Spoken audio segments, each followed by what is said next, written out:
Okay,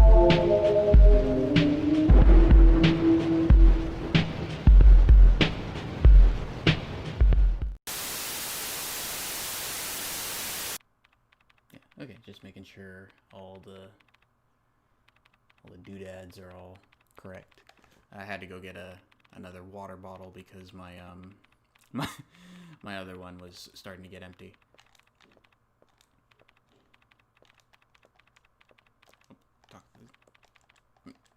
Yeah, Rick. Deal with this place anyway. So I don't. Hold on. Let me get out of here. Yeah. Now what I want to know is where these things are coming from.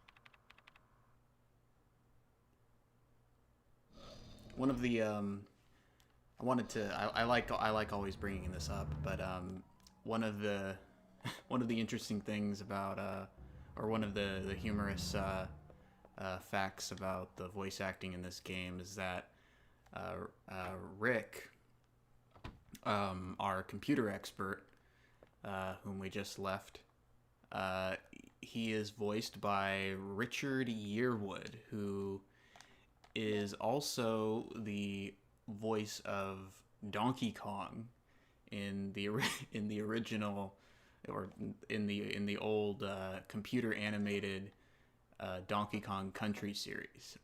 He's not the singing voice. The singing voice for Donkey Kong was performed by another singer and voice actor.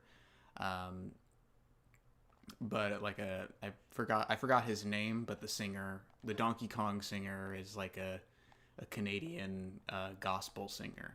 But Richard Yearwood played Donkey Kong's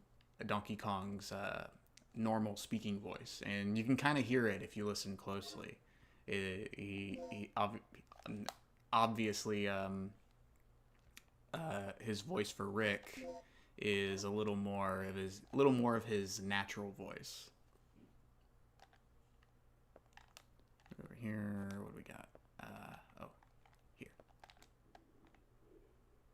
The guard rotation schedule is posted there. Yes, I will press it.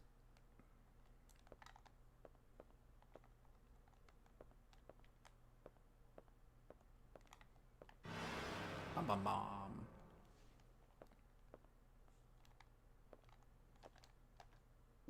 Pick that up. I think technically you're supposed to come to this room a little later. I'm kind of going in going the route that I normally go through in this game, which is a bit more of the walkthrough kind of like the normal completionist walkthrough route, but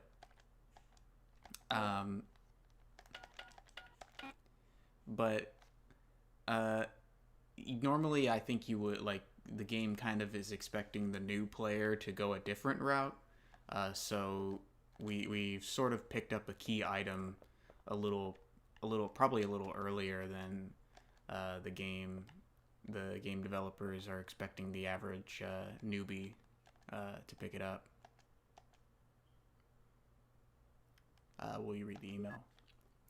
Okay, so this is just this is the email that's just explaining the DDK, which is one of the recurring puzzles in this game that you have to suffer through in order to unlock new areas.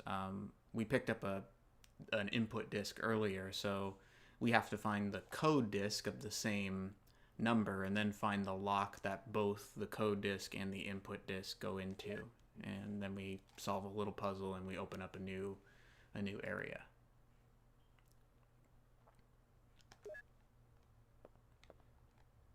It's kind of a shame though that sometimes oh wait, did I?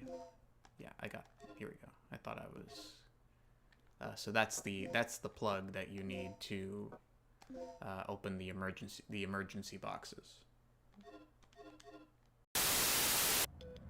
Beep beep. Regina, I took care to shut her. You should be able to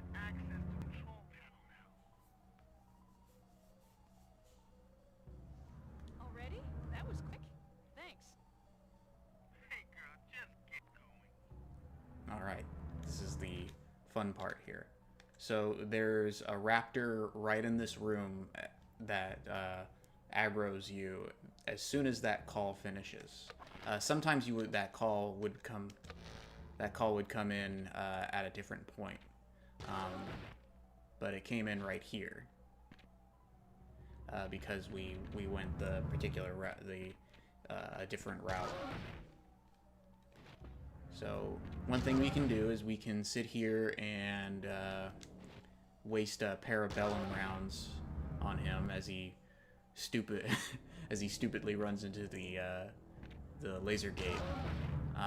But what we're gonna do is we're gonna go this way and go to the main hall.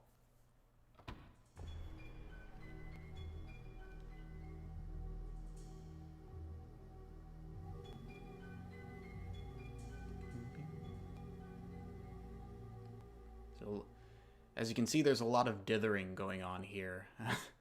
But you wouldn't, if you were playing this on a CRT, you probably wouldn't see that quite as much. I don't think. Okay, are we good here? A good thing about this game's item management system is that the key items and your supplies, your ammunition and healing stuff, are stored in separate menus, or separate sub menus. So you never have to worry about finding a key and then not having space for it. So the main entrance is right here, and I believe it's locked now. Yeah, we need the entrance key. So turn around, use that quick turn functionality. This part over here leads to the office hallway, which has the other grid, but as you can see, Rick hasn't activated it for us yet. So we're kind of stuck on this side unless we go back through the vent. So let's go upstairs first. A military symbol. Oh, that was checking the ground. Bum, bum, bum, bum, bum, bum.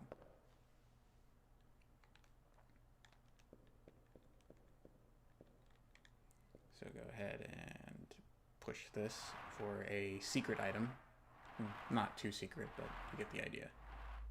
So pick it up. There's a velociraptor here. And what we're going to do is we're going to run right past him. And open that door. Normally he's munching on something near the couches in the waiting room. Just going to show this off real quick.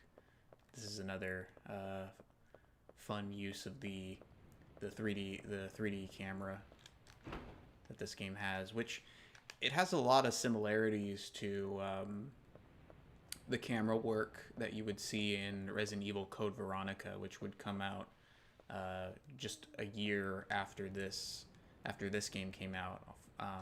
Code Veronica would be released on as an exclusive for the Sega Dreamcast, and so it utilized the Dreamcast's better 3D technology, and a lot like this game, it had a real-time rendered maps, and so it did away with it was the first Survivor I think might have been the first, but it was the first normal third-person Resident Evil to do away with the pre-rendered backgrounds, I believe. So in some respects, Dino Crisis, which was being developed at around the same time and by many of the same people, and which came out a little earlier, was sort of the testing ground for that technology. 8159. Wait. Oh, so this is talking about the weapons, the locker. There's a locker that you find in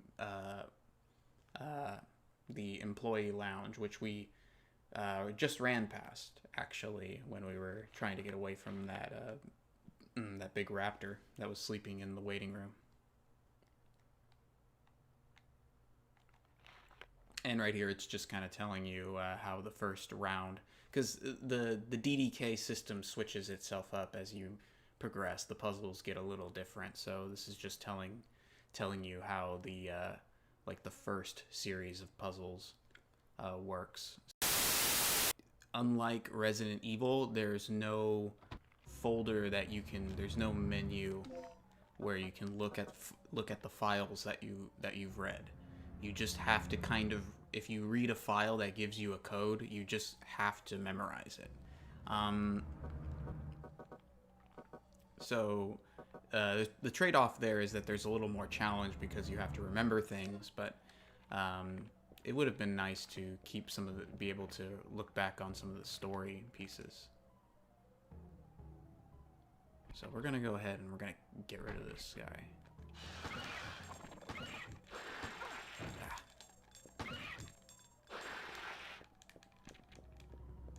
Over here. Ah, shit.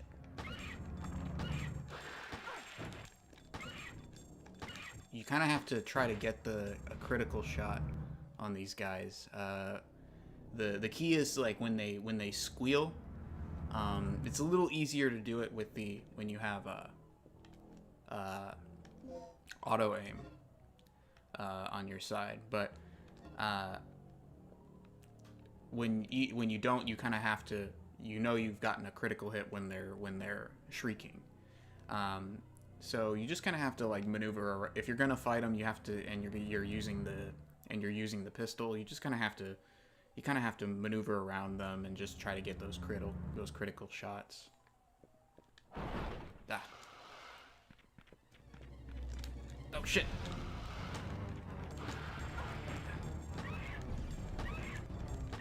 I'm just kind of stun them a little bit. Take that. There we go. Okay, and looks like we're hurt. Are we bleeding? No, we're not bleeding. So that was probably not a good idea, but I wanted to show off some of the combat, some of the early combat before we, get some better weapons. So check. Completely recover your health. Good. Take that. And we're good. Go ahead and pick this up. Take that.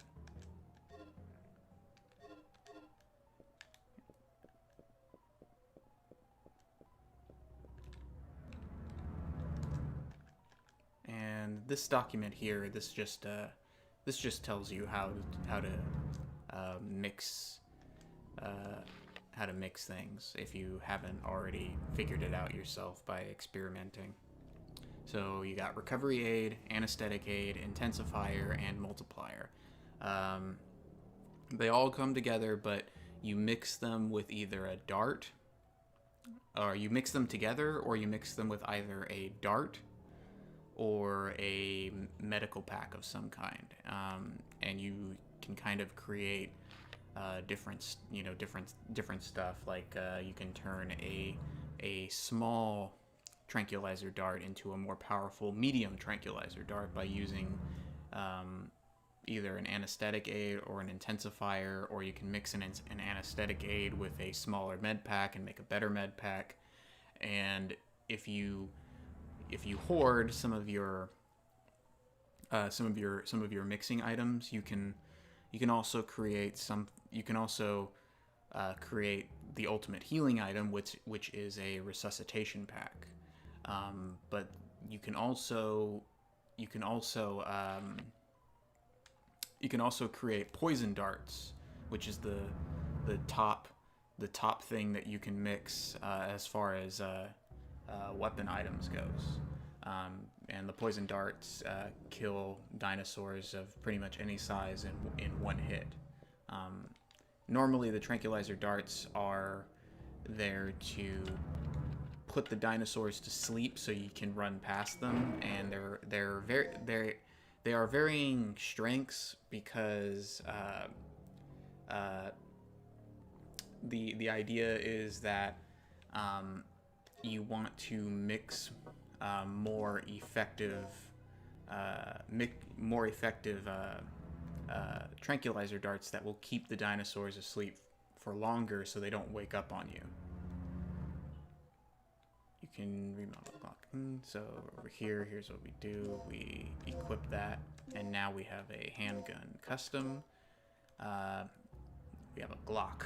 The Glock special model uses the 9mm Parabellum and the 40 Smith & Wesson bullets. So you can get stronger handgun bullets too, but we haven't discovered those yet. It takes longer for the dinosaurs to respawn because they do respawn. So you can't do what you do in Resident Evil where you just clear out rooms and they stay permanently cleared.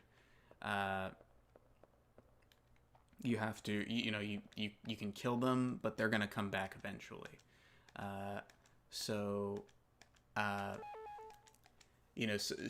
sometimes it's almost like you have to think of everything that you're shooting at them as a tranquilizer round of a sort. But killing them is usually the most effective way to keep them out of your hair for the longest amount of time before they come back. But using the tranquilizer rounds is more effective when it comes to taking them down faster, because using the handgun bullets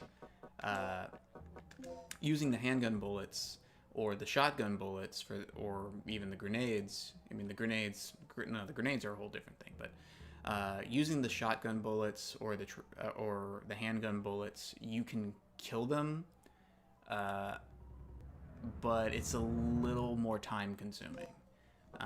Whereas in most cases, a medium size or large size tranquilizer dart is the most effective in putting them to sleep immediately, even if they're going to respawn or wake up sooner. So here we're gonna mix 3 anesthetic darts. Or small anesthetic darts. So if we wanted to shoot him, we would have to shoot like 2 directly into him to make him go down. But what we're gonna do is we're going to take another anesthetic aid and we're gonna mix it and get ourselves a medium plus plus. So the plus plus doesn't really mean anything. It just shows how close. It's just a sign of how close it is to a large dart. But medium, anesthetic dart medium, and anesthetic dart medium plus plus pretty much work as far as how they work on the enemies. They work the exact same. So now we're gonna go back here and equip the shotgun and anesthetic dart. Bam.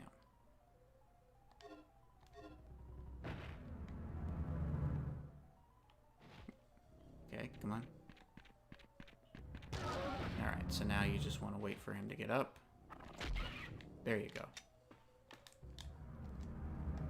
And so he will wake up fairly soon, but that's okay.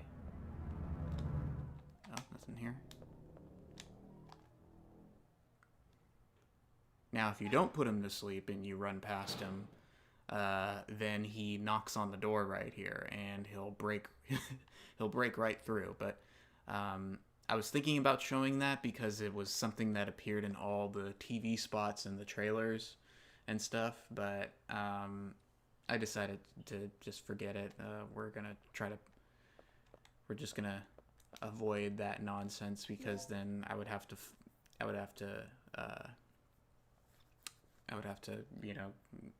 fight him and everything in this room, and it's just easier to put him to sleep in the hallway. Okay, cool. So we got both the input disk and the code disk. I believe there is a journal here. Before tonight's experiment, the Chief and Dr. Kirk will be having a meeting at the second floor lounge from 1 p.m. Those who are scheduled to guard should keep a preponderant eye on the area in front of the chief's room and the surrounding vicinity. Before taking positions, be sure to resupply your ammunition in the custody room. The weapon storage in the custody room can be opened with the combination 0426, okay, 0426, 0426, 0426. Also, we have received information that spies have sneaked into the facility. If anything happens, you may have to enter the rooms of the chief and the professor in order to ensure their safety. I don't think that's how you spell ensure in this context. You will find the disk that contains the information you will need to access their rooms on top of the locker. And we already got that. That's all for now.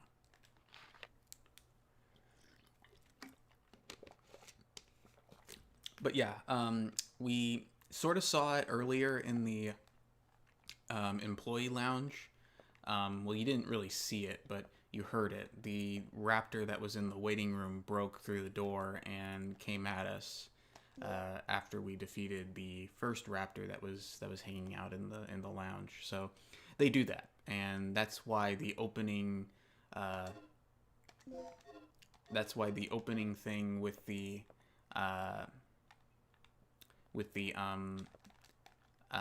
first raptor, that's what that was designed to teach you. So you run away from him in the yard, and then he jumps over the fence, and then you run through the other door, and he doesn't go through there. That's meant to show you, hey, like these that's meant to show you, like, hey, these dinosaurs, they oh, see, he's already woken up. That's meant to kind of show you that the dinosaurs will chase you from one room to another, but not all the time. So you have to kind of learn exactly how they do that. Hold on, 0426, 0426. Even I kind of forget a lot of times, like when and where the dinosaurs can actually follow you, because there's a couple rooms where they can't, or if you run through the rooms fast enough, they'll eventually lose your trail. If you're bleeding, I believe they follow you a little more intensely.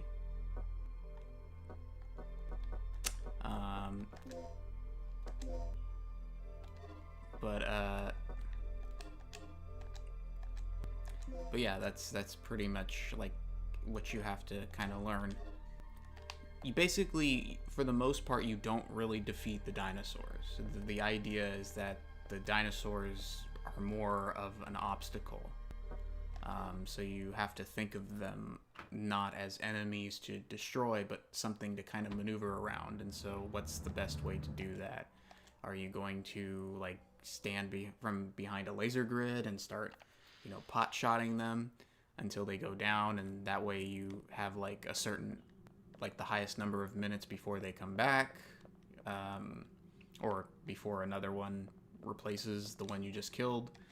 Or are you gonna just kind of be a masterful be a master at sedatives? Oh, I went the wrong way.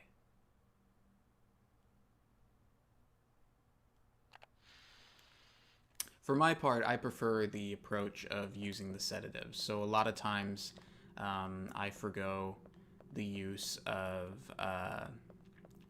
I forego the use of mixing together medical supplies, and instead just a lot of times dump a lot of my mixing items into creating better and better darts.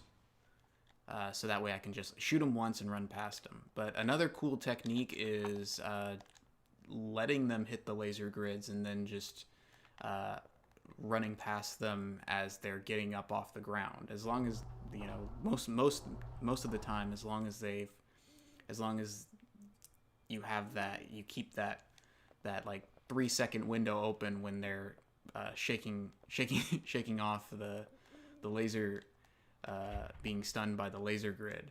then you can, create enough distance between yourself and them to be able to save your ammunition and get to the next area that you need to get to.